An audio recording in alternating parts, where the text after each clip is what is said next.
Do, do, do, do, do.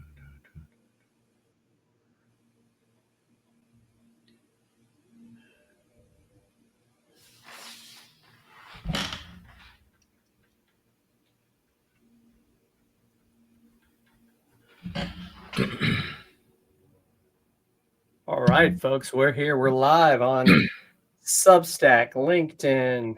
Gonna post this over on YouTube once we're done. I'm Jim Fuse, and I'm the podcast and live stream ambassador. And I'm here with Peter Lastowski, the founder of Relatable. And today we're going to talk about the death of the funnel and the rise of the relationship economy, because that's really what's been, I think, driving Peter to make Relatable the platform it's continuing to grow into. And I know maybe platform is not the right term, but definitely something that's helping us build know, like, and trust with people through the power of video, and not using AI avatar videos, but our actual faces. Peter, how you doing today? I'm doing good, man. It's working in the mad scientist labs here, so we're all good. It's funny. Today's Friday. We're gonna have some really cool stuff. I'm gonna be talking not just about funnels and where things have gone as we go. Jim and I are gonna be talking about the future, where AI is, where we think it's going. We're hologramic. I just did a post today on LinkedIn, Jim, about the spatial web with IoT and satellites and having our phones becoming not our phones anymore and obsolete, and where things are going in the future. So, but again, it's all going to be tied back to what does it mean to be relatable and have human to human connection. That's kind of for Jim and I, that's the underpinning of this show and what we want to talk about. And so as we go forward, I'm sure we'll have more and more people join us. We could have a chat with them and just really get into this stuff. Like, I was writing a post for this next week, Jim, about can AI really have emotion? And if it does, what does that mean? Right? Wow. I'm doing some things on AI and things like that and getting some very, it seems like we have like two camps, those who embrace AI and those who hate AI, and they are never going to use it. And it's interesting. It's the visceral reaction that's coming from some of these technologies. Just kind of like, Peter's. Hey, Corey, how's it going, man? Just kind of like, what's kind of happening with funnels and, what's going on there now and the behavior and the movement away from that. So thanks for the shout out, Corey. I appreciate it, man.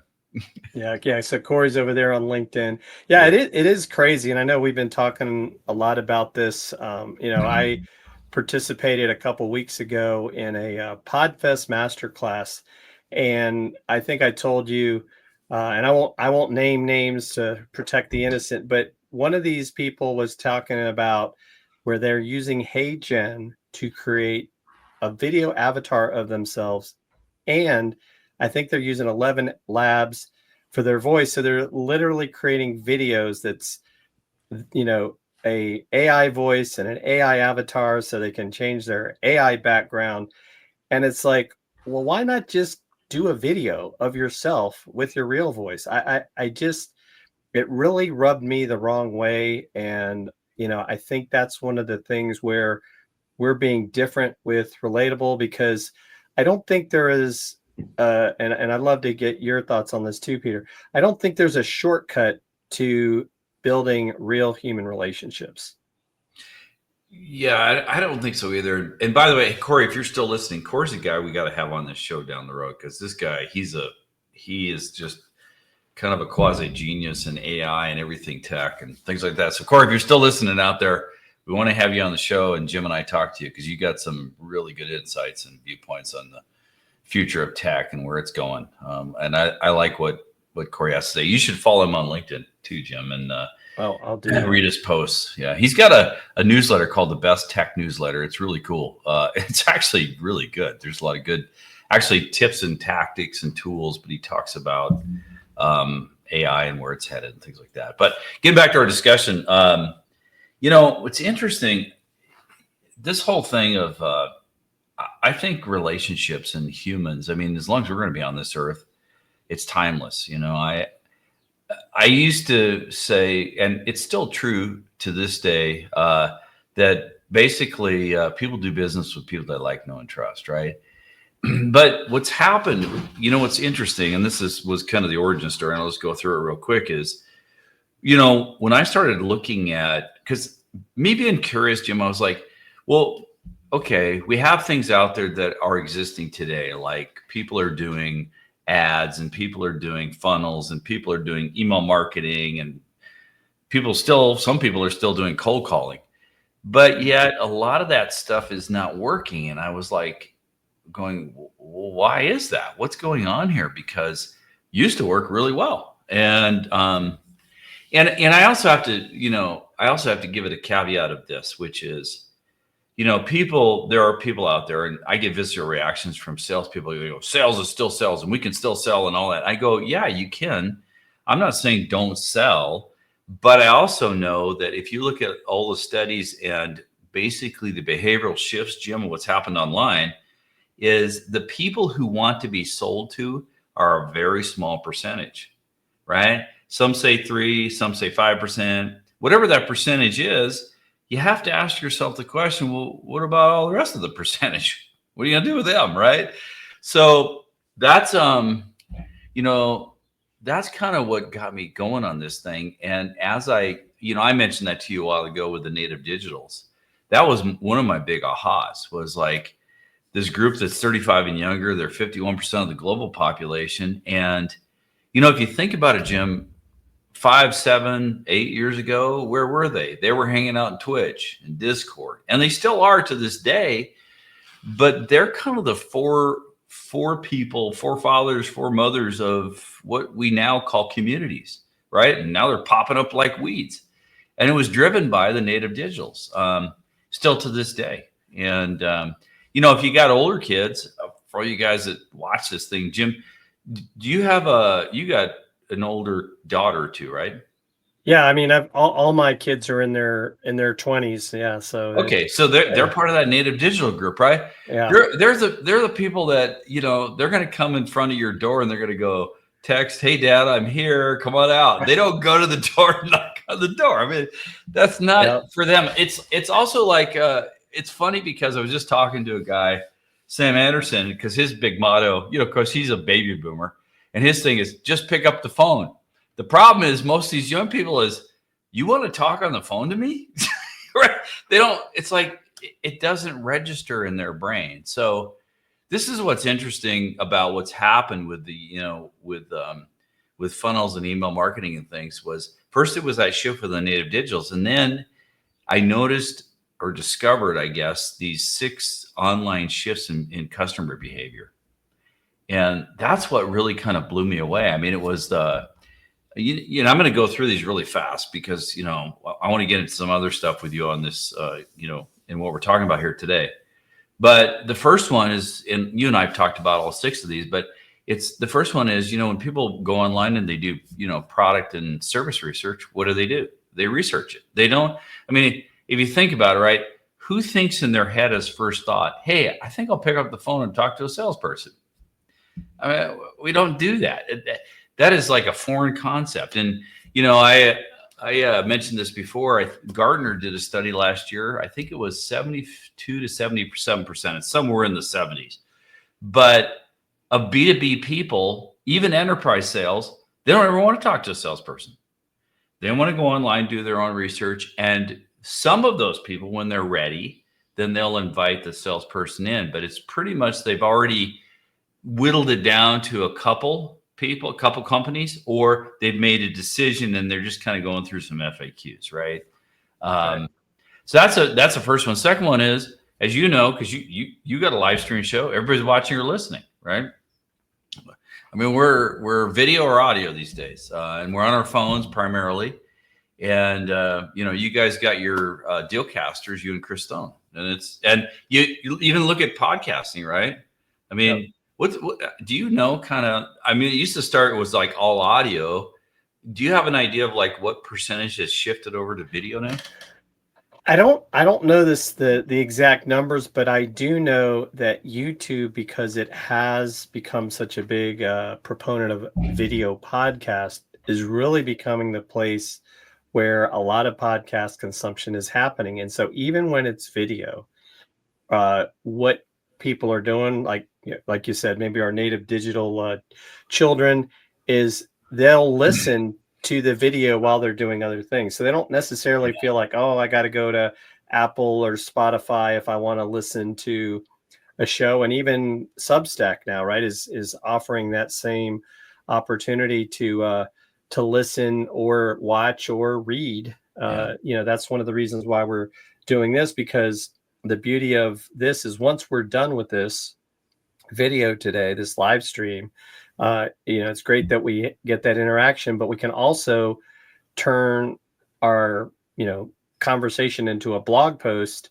that people can read about and comment on and continue that conversation. And if they want to watch what we said, they can do that as well. So I think that's where some of the things are changing. And it was interesting because Chris and I had another Chris on our show, Chris Ruggiero, and he was kind of talking how things are going to change in regards to, right, kind of this whole consumption thing of, do people want to just, like right now, we're in a sense the talking head version, sitting side by side talking, or are they going to want stuff that's more interactive, not even necessarily entertaining? And I think that's one of the things that even already with Relatable, we've been able to accomplish in catching people's attention, in real time, in real life, as we like to say. David F, he's a mindfulness coach. Okay. He had a huge long comment on LinkedIn. I can't read, but or I wouldn't be able to share to the screen, but definitely had some interesting comments in regards to some of the things that are going on. And I would say this is one of the things he said. He goes, we have to ask ourselves, what kind of world do we want to live in?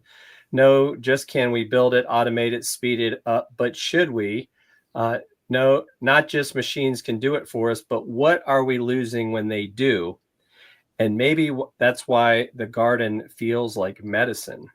So he's got some pretty deep stuff. It's an extreme. No. It could be its own LinkedIn post. But so thank you, David, for putting that out there. So we'll definitely. No, David, thank you. David, come back too, because they're going to be talking about this, not just Jim and I, but we're going to have people on that we're going to talk about, because there's a lot of visceral reaction to AI. It's funny, Jim. A lot of times I'm feeling like, for me as a tech guy, I'm having this out of body experience, because I know what's coming, with holograms and spatial web and phones not being phones anymore, and AI, and, all of the AI agents. And that's why I want to get Corey on too, because he has some really good viewpoints on this.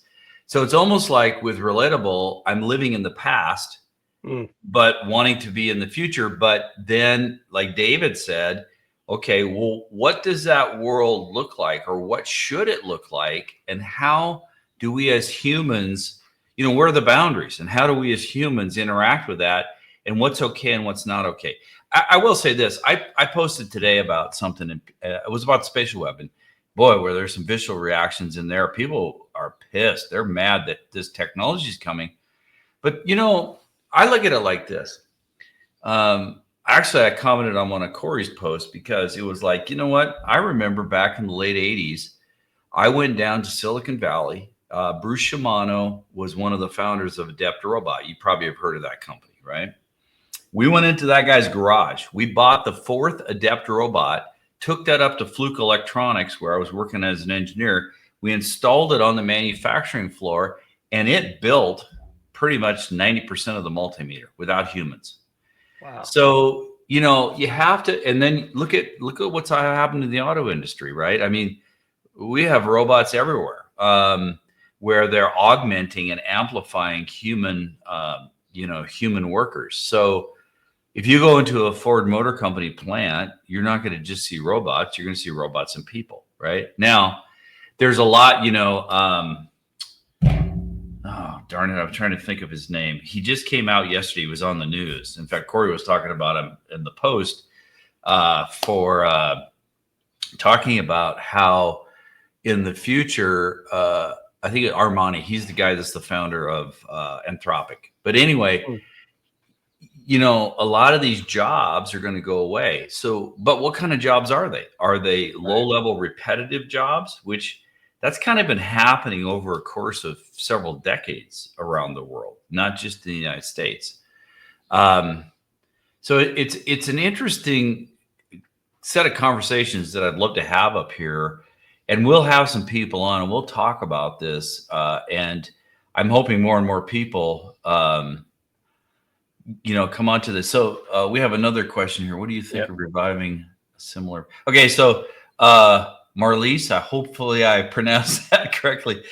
Can you maybe tell us what similar principles are that you're talking about? And then let's have a conversation about that. By the way, you know, we kind of got off track here, which is okay because these are timely topics of, you know, how people are wanting to, you know, take advantage of these technologies, but also be human, right? And, you know, it was a funny story. Actually, I was talking to Corey, it was a couple weeks ago. We were on a Zoom chat together, and he was telling me that some lady was looking for a perfect man and couldn't find it. And she was in Ireland and she married a hologram. And it's a true story, you know, and I started laughing my head off because it was like, how would somebody want to marry a hologram? But, you know, this is where we are. It's like, well, and I did a post that like, where are the boundaries here? What's, you know, what's acceptable for one is not acceptable for another. So how do we, you know, come together on this thing and have some constructive conversations and also some solutions? You know, Corey's a big believer in UBI and universal basic income. And that's another one to discuss. It's like, well, okay, you know, some countries have already adopted that. So what does that look like for us in the United States or in other countries in the world, you know, and kind of how does that all fit in? So, you know, I think our live discussion here is going to evolve over time into addressing a lot of these things. But I do agree, Jim, it's really getting back to being relatable, being human, having human to human connection, and not letting AI overtake everything. You know, I could see a world if AI personalization and AI twins, like you said, goes too far down the customer interaction experience. It's kind of like what happened with email. I think people are going to get pissed off. They're going to go, I don't want to talk to your twin. I want to talk to you. You know, I don't know. What do you think about that? Yeah, I'd agree. Oh, and here we got Marlise's thing. So similar AI principles are a set of 23 guidelines developed by AI experts, roboticists, and tech leaders in 2017 to promote the ethical, safe, and beneficial development of AI. These principles aim to address potential risks associated with advanced AI, such as the possibility of an AI apocalypse, and to ensure that AI is aligned with human values and societal goals.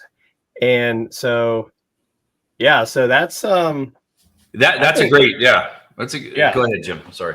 Yeah, no, I was going to say, I think Marlise, I think that is extremely important. I think that's probably one of my major concerns right now is even what we're seeing now in that. And I think this talks a little bit to what even David said in his comment is that things are going too fast in the sense that it's almost like people want to take shortcuts as opposed to doing things the right way. And so by me, as an example, if I create an AI avatar of myself to make a bunch of whatever video calls or phone calls, is that really going to help me? Or is it going to overwhelm my ability for my company to perform? And so I think there's too much of this. Let's use AI as I think it's a great tool.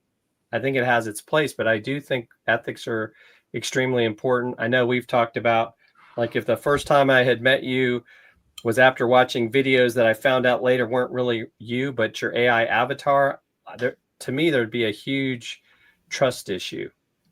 And She's also shared. Yeah, so we'll have to go check out that stuff. Yeah, Marlies, or Online. Thanks. I don't know how to pronounce your name. I apologize profusely, but uh, yes, certainly go check that out. I do agree, though, in the principles of having guidance, ethical guidance for AI, and I think there's a lot of other um, people. We just got another one here, Yeah, I think this is conversation. David again. Okay. He's showing up as LinkedIn user for some reason. Okay. StreamYard.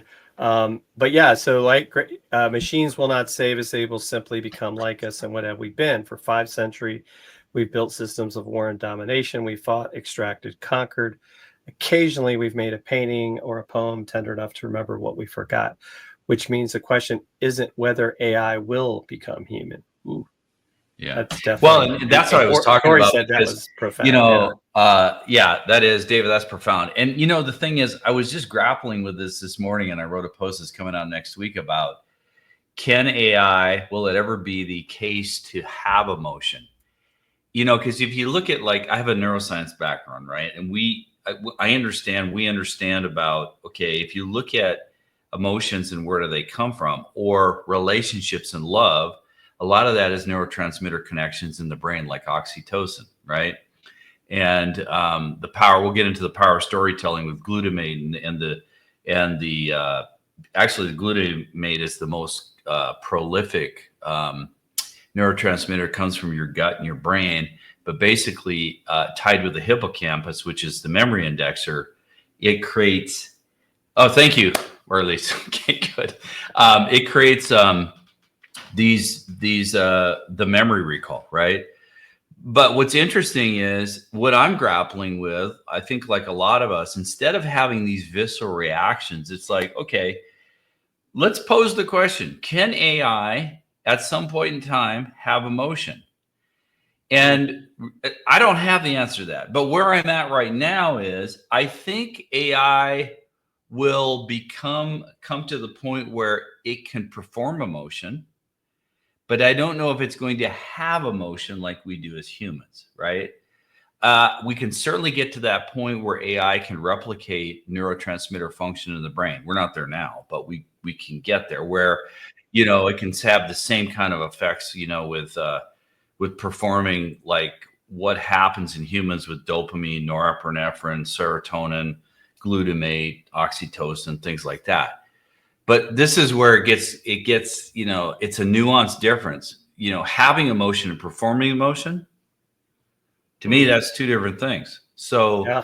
it just depends on kind of, where you go with that and, what you're doing. Let me look up real quick. So, Jim, go ahead if you want to take over. I want to look something up because I want to share something with. Yeah. Well, and I think this actually kind of leads into one of the things we wanted to talk about today is why the traditional marketing funnel is no longer working. Because I think that kind of ties into the whole thing of where we're just throwing stuff at people and we're not meeting them where they are emotionally. Yeah. Right. We're not understanding where they are in the cycle. And people are like, what, why are you sending me this? I mean, I look at, as an example, LinkedIn connection request, where if I connect, the next thing they want to know is like, well, how can I help you with HR? It's like, you obviously don't understand my company because I'm a company of one. Yeah. Right. Or, how can I get you guys, get you more leads, or I can give you some. It's like, did I say anywhere in my content, in my bio, that I'm looking for more leads? And so I think that's part of the reason why this isn't working, because we're still, right, like you said, cold calling. I think more and more people, maybe except realtors, I don't know, maybe we get a realtor that can tell us different. We don't like cold calling, right? If I don't recognize your number, I'm not answering the phone. Yeah. So if you want to spend all this time, in a sense, dialing for dollars, I think you're really wasting your time. I think even to some extent, Peter, we've talked about this as well. Call it classic networking, of going to a networking meeting and giving your 45 to 60-second elevator pitch and hoping that that's going to somehow grow your business. I like to call it, it's activity, but it's not necessarily growing anything, right? Yeah. I was really busy. I went to all these meetings and I talked about my business, but did I really build any relationships? Yeah. No, it's very, very true. What you're talking about too is I kind of we've gone through a historical maturation globally between, we went, from the ag age to the industrial age to the knowledge worker age, which now the knowledge worker age, in my mind, is kind of fracturing a little bit because it was one thing, and now with AI, it's becoming something else. But going back to what you're saying as it relates to that, yeah, we're going to talk about the attention economy here in just a sec. That's a great point you bring up, but I'm getting to that here. Everything we did, because look, life before the internet was what? It was TV and it was ads. It was interruption marketing. And so all of these baby boomers went, okay, we created the internet, so we're going to plop this business model right on top of the internet. So hence we invented interruption marketing, sales funnels, email, all this stuff that adds, all this stuff that interrupts. And then we did it to make it so much easier with technology. I call it push button marketing, where it just inundates people, right? And it just has taken people with these behavioral shifts to go, okay, stop. I don't want this anymore. And what's interesting when you watch this, because I haven't got to all these 6 shifts today, and if I don't, I'll get to them tomorrow. But this is, Marlise, this is what has happened with these 6 shifts. The first one is I do research. Second one is everybody's watching or listening. Third one is people want to choose their own personal journey or adventure. One size fits all marketing doesn't cut it anymore. This is not me talking. This is customers. Your customers, my customers, everyone customers. They want stuff. They want to choose your journey. They want personal and relevant to them. And then the other big one is people are looking for relationships over transactions. Now, I've owned several different businesses, and from my own personal experience is this. If your first thought is to sell, your customer is a transaction. If the customer is a transaction, in their mind, you are a commodity. There is no loyalty, and they will shop you. So, and we've seen this time and time and time again. This is basic human behavior, right? So, the last one of these two is, you talked about networking, right? We used to go out and do this traditional networking, and I remember going and do this. You pass out business cards and all this, and at the end, you walk out and go, well, did I really get any business out of that? Most of the time it was no. So then he was like, well, why am I wasting my time doing this, right? Today it's different because we're all online and we're on our phones or devices. And so now it's a digital based thing. And, there's a whole world called a dark social. It's not the dark web. There's been a lot of studies that show, Jim, that dark social is product and service recommendations, and up to 80% of those are done through dark social. They're done through private messaging, on Discord, on other social sites, on text, on, WhatsApp, things like that, where people are recommending products and services. So, we built that into Relatable because it's such a powerful way. And I mean, think about basic common sense too, Jim. You and I know each other, right? So if I were to send you a text and a link to say, hey, Jim, this is a pretty cool little product. You should tap this link and check it out. What would you do? I'd click the link and check it out because I trust you. Because you know me, yeah. But if you didn't know me and I sent that, you'd go, because our BS meters are like way up here now, right? So, Marlise, this is your question about that. These shifts, and there's one that's happening right now that I think is fascinating. These are, I call them socioeconomic mega shifts. These mega shifts, those 5 that I mentioned have already happened. This 6th one, though, is happening right now, and that is, we are transitioning from what I call monologue marketing, a talk at you. This is email. This is even passive video that you're seeing juiced all over the place online, on social sites, LinkedIn, TikTok, YouTube, Instagram. It's all passive. It's all monologue, talk at you, right? People are starting to shift where they're desiring more and more dialogue marketing. They want interaction. They want engagement. They want to have a conversation.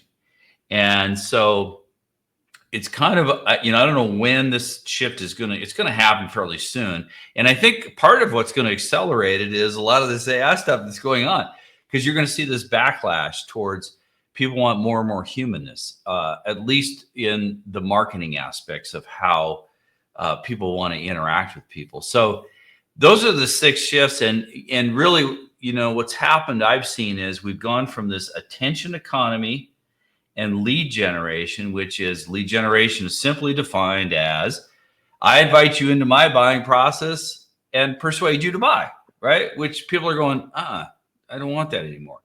It's gone over to now what I call the relationship economy.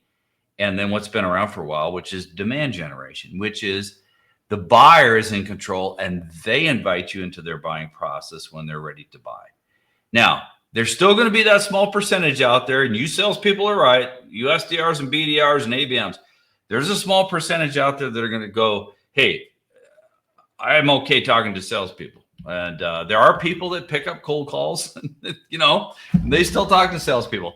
It's fewer and fewer, but it still does happen. But for all the rest of us, the majority, it's like, okay, this is what's happened. This is what's shifted. So we all have to shift if we are in the business of having products or services. Is how do we support the relationship economy of accelerating trust and relationship velocity, what I call, while creating demand for a product or service and letting the people that, the customers or our potential buyers go through a process. Because if you think about it, Jim, funnels were linear, right? It was awareness, interest, decision. And they even made it look like this, and you went through this. Well, the problem with that is not human.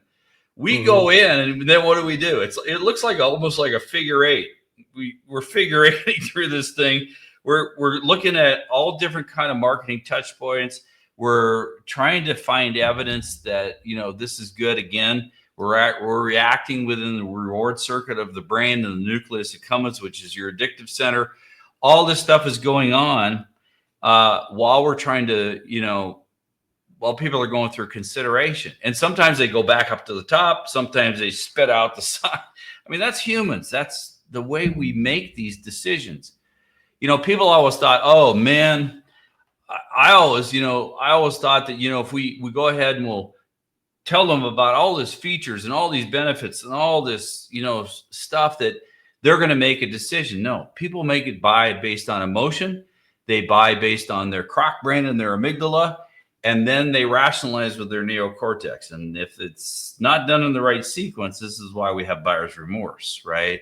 So, and again, that's another show. We'll get into all that stuff later on, but it goes back to all the points you're making, Jim. It's like, we're not in the interruption economy or the attention economy, and people have shifted their behavior. And, I think in the progression of ignore, annoy, angry, I think we're over in the angry spot on email marketing. I think we're getting towards angry on funnels because people are just done with it. They're like, I don't want to be upsold, downsold, cross-sold. This is nuts. Stop it. That kind of thing. Yeah, David's got some other really interesting comments, and I think this is a good one. I think what interests me is not what will be different in 10 years, but what will be the same. Humans still need to care about something. They need some kind of work they care about. So I think we'll notice an absence in a decade of things that make us human. And then he further went on to say, moving from I need to convert to how do I connect and serve? It's a subtle shift, but the difference it can make. And David, that's relatable in a nutshell. That is exactly what Relatable does now with the technologies we have today. That's why I was saying I'm kind of like feeling like I have this out of body experience, because I see what so much more we can do with Relatable, with new technologies, not to make things more AI or to make things more hologramic, but to make things more human. Right. But we are where we are. Here we are with video. And so, we're dealing with the technologies we have while researching and figuring out how we fit in this new world. So, it is already happening, David. And people are going to look for that. It's interesting. Again, it depends on who you listen to and who you talk to. Mark Cuban had an interesting set of thoughts about that. If you guys, like who Mark Cuban is, he was talking about, in an AI world, kind of who's going to stand out? Well, one of the places, think about it, right? Trades, Mhm. artisans, philosophers, music, tradesman age. Because, if you think about it, we don't have robots that are adept enough with fingers yet where they can go out and do electrical, plumbing, HVAC, all carpentry. So, these guys, and the scary thing too, Jim, is at least the United States of America, I think the average age of a tradesperson now is like 55 or 57. Mm-hmm. And we are getting, and I know as of 2020, which was 5 years ago, a study I saw, we were already over 300,000 short of welders in the United States. It's think actually about what welders do. It's interesting you say that. I was at that conference last week and talking to a guy that's company is involved with that, and he says it's up to like 500,000. Yeah, I'm sure it's And more now. Yeah. and that's the whole thing is it's a field that pays well, but it's like, call it whatever you want. It's just been given a bad rap, and it's not that it's easy work, but I think it's probably right. Things that are worthwhile aren't always easy to do. Yeah. So I think there are opportunities for people that are willing to make that. And I don't think AI is going to replace welders anytime. Well, and here's another one I'll bring up. So I just watched, Corey, if you're still on, please let me know, because this one actually was really interesting. So I was listening to Bill Gates. Bill Gates was talking about this, kind of hit all over the place. It was on TikTok, it was everywhere. But he had a really interesting interview, and the guy asked him, it says like, well, in the age of AI, like, what are 3 careers that will still be in high demand? And ironically enough, the third one was coders. And everybody thinks, coding is going to get replaced. I'll give you a true story. Now, this is where we are right now. So, Rion, one of my developers, right? So we're working with AI right now, and we're using AI. We're using Claude to help us with coding on some of the video technology. Well, what Claude did is Claude rewrote some of our code to optimize it, but there's a key framework tool in there called FFmpeg, which deals with a lot of the video orchestration. Claude picked the older version of FFmpeg that had the wrong syntax structure, and had we used that, all of our code would have been screwed up. And so, this is where I think in the future that won't be the case, but I think for right now, this is where humans are important, because these full stack developers still have to know, okay, that's the wrong syntax structure for this particular language framework I'm using. AI picked the wrong one, and and what Rion did is he goes, go pick the current version of FFmpeg, and then he instructed that through a prompt, and then Claude did it, and then the code was fixed. But this is kind of the thing, you can't. I mean, I'm sure you've had that with ChatGPT and like writing things, right? If you don't give it a really good prompt right now, sometimes it's not going to spit out what you're looking for in that regard. Well, and it's like, even though you got to remember, it's been trained in a sense, and if it's been trained with bad information, or it doesn't have the most current things, it's not going to give you, to your point, that output. I mean, even I had an interesting conversation with a friend of mine, Vincent Puglisi, and we were talking about, and he's real big into the whole community building, like being talked about by David and others, is that if I were today to train whichever large language model to say, hey, I want you to be me, well, 2 weeks from now, I'm going to be different than I was today, because I'm going to have inputs in real life that are going to affect my thoughts, my views, and it's not going to adjust for that. And so that's the real danger of just like, oh, well, I built this persona and it's me. Is it really you? Yeah. It's you at a point in time. But I will say this though, Jim, and again, I'm learning from Corey, and I'm also doing my own research.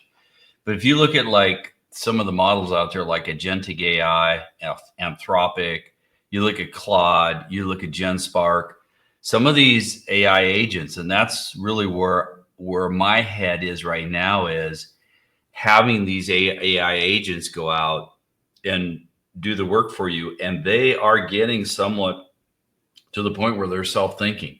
So, like we used to be in a totally rules-based type system. We're not that so much that way anymore. And it's going to get better and better and better, where a lot of that can do the thinking for you. And so this is where I think it's, well, it depends, right? Some people think it's scary. Other people think it's an opportunity. I look at it as an opportunity.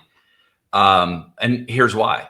Because I want to play with this stuff. I want to crack the code of it. I want to utilize it so that more people can become aware of Relatable.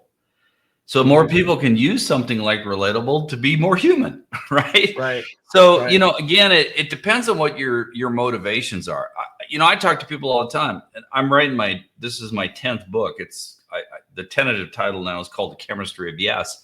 But it's about the whole neuroscience. I did a video course years ago and sold thousands of copies of that thing. Knowing what I know from fMRI and EEG studies, a lot of this neuroscience stuff put in the wrong hands, you can manipulate for bad.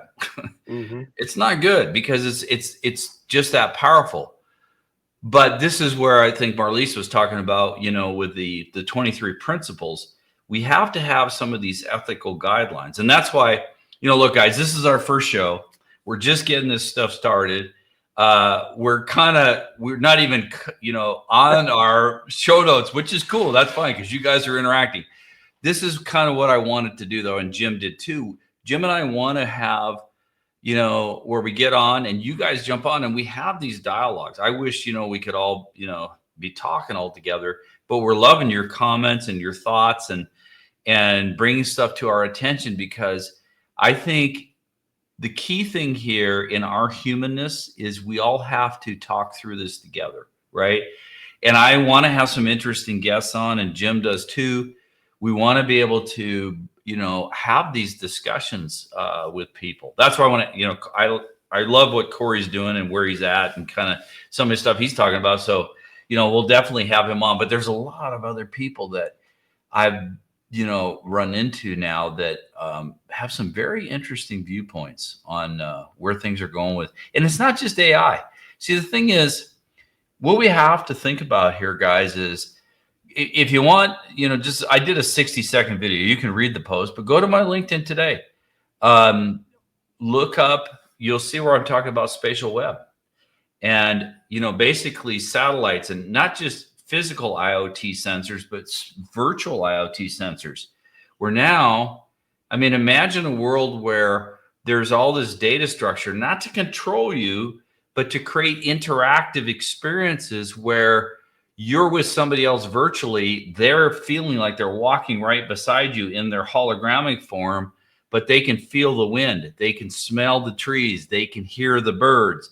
They're in a physical environment, even though they're virtual, but they're in that environment with you. This is, think about it, right? That's why I talk about these out-of-body experiences, because it's like, what do we have now? We have Relatable. We can control front and back camera. We can stitch stuff together. And it's like, yeah, that's cool and it's wonderful. But I'm going, man, a world of what it can be versus where we are now. It's like I'm itching to get there, because really that can make us so much more human, I think. And again, it's how do we interface these things in the right way? I love what Marlise is saying. Yeah, for folks who maintain curiosity and lifelong learning, it'll be an advantage/opportunity. For the entitled, the cognitive decline will result in idiocracy meets cloud.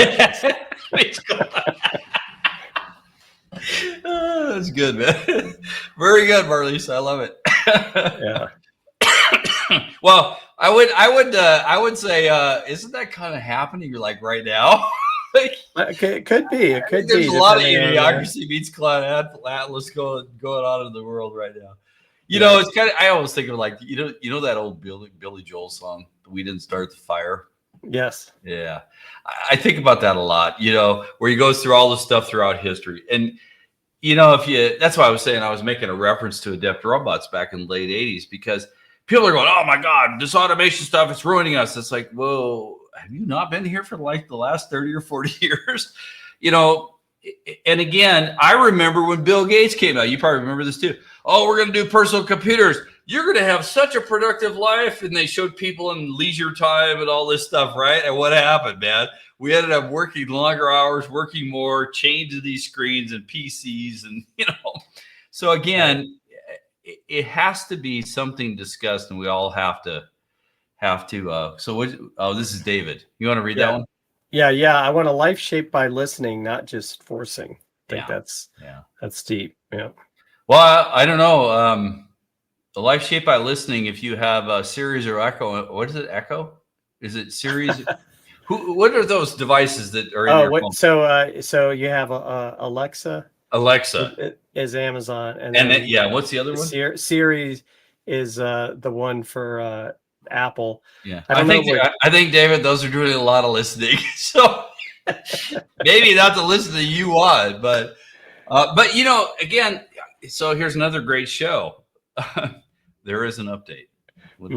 She's got me curious now. Okay, I'll have to close it. The thing about it, that's a whole other thing too, is this understanding of what people understand about what's really happening with technology.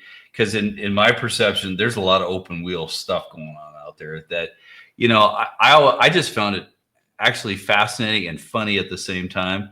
When Mark Zuckerberg went up to Capitol Hill and these old guys were questioning him who could barely use their cell phones on Congressional Hill.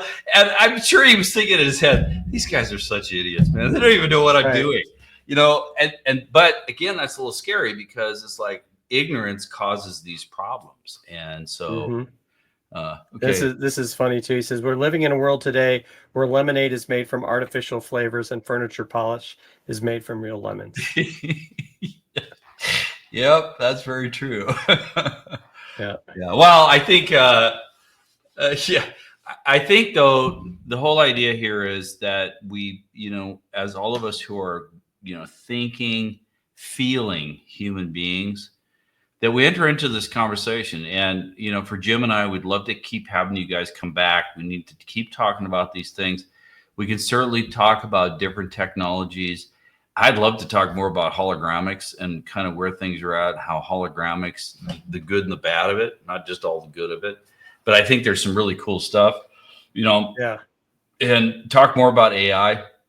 We'll get some more, I think, Jim, good idea would be get some people on that have different viewpoints and maybe have an expertise in an area where we don't. Right. And that would be, definitely, I think, really good because obviously, we struck a chord here and we want to continue this with people and, certainly have that discussion about, what does it mean to be human? How can technology express humanness? Jim and I, because Jim's part of our team, we talk about this almost every day. And like, what does that mean? And how can we deliver something that helps create more interaction, more engagement, more dialogue, more humanness to this whole thing? So the show is not, if you guys want to know about Relatable, contact Jim or I. This show is not about promoting Relatable. This show is about discussing, some of these things with all of you. Yeah, there she goes. Look at that. Fall Out Boy. Yeah. Good band. Yeah. It's funny, Marlies. I was, I don't know why, but on Fridays, Jim, do you like Blink-182? You like pop I do. punk? Yeah. I do. I love those guys. There's them. There's Momentum, Sum 41. There's all these great pop punk bands. And for some reason, it's like on Fridays, I always think of Blink-182 and listen to some of that music. It's good stuff, man. I even wrote that Chucky song. Remember? That's right. That was another one. I was using Suno. I know. Corey's used Suno. Suno is a package where you can plug in some variables. Have you ever tried Suno, Jim? I have, and it's actually what's good about it, right? Because the problem is if you want to add music to your videos, you can. A lot of times these social platforms will start to ding you because they're like, oh, you're using something that doesn't belong to you, and that's not always the case. You've got the license, but they make it difficult. Well, and Suno, they said if you upgrade, you own the license. If you do it for free, you don't. But I've used Suno like instrumental for some of our demos that I'm working on and things that have certain types of music. I wrote this I'm not gonna, because it's kind of graphic. We have this thing called F and Chucky, and this is like Chucky is like shows up. We have bugs in our program and stuff. So every once in a while when I'm super frustrated, I'll just turn that on, and either Jim's heard it or the developers will hear it, and we just all start laughing. You know, it kind of lightens the mood. So, Yeah, good stuff. Yeah, but yeah. All right, So you want to keep talking, or are we done? I think we'll wrap up. It's Friday. We want to give people a chance to enjoy their weekend, but I would ask you folks, if you haven't, I put it in the comments on LinkedIn. Come join us over on the Be Relatable Substack, because we can really start to have more communication. We'll be starting to do more stuff over there. We got gonna have articles coming and some other relatable videos. And Jim, are you going to the Braves game, or are they out of town? I am. Jim lives in Atlanta. Yeah, they're playing the Red Sox tonight, so I think the rain has stopped. So hopefully, but I'm hoping if everything works, I'll do some fun videos tonight. No, you will, and you'll see those up on Substack. Jim goes, you look like you sit in a pretty fancy area, because you got like a restaurant and all this kind of stuff. Or it's the second deck. Yeah, it's not too bad. I thought so, because he does these, and with Relatable you can do do a show and then do a share.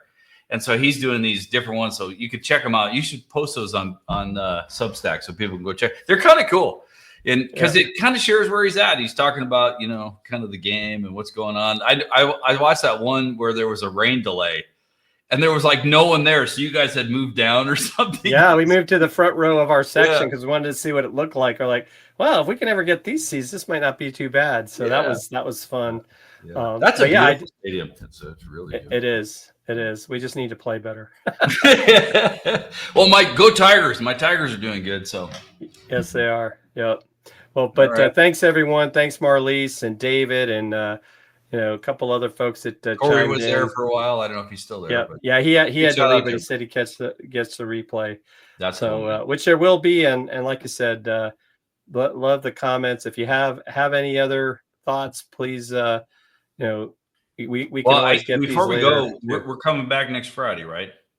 I think we can. Yeah, I think so. Okay, so next Friday, same time. So it'll be 4 p.m. Eastern Standard, 1 p.m. Pacific. I'm out in California. Actually, guys, if you want to see, we're at there's outside my house. It's 92 degrees here and sunny and palm trees.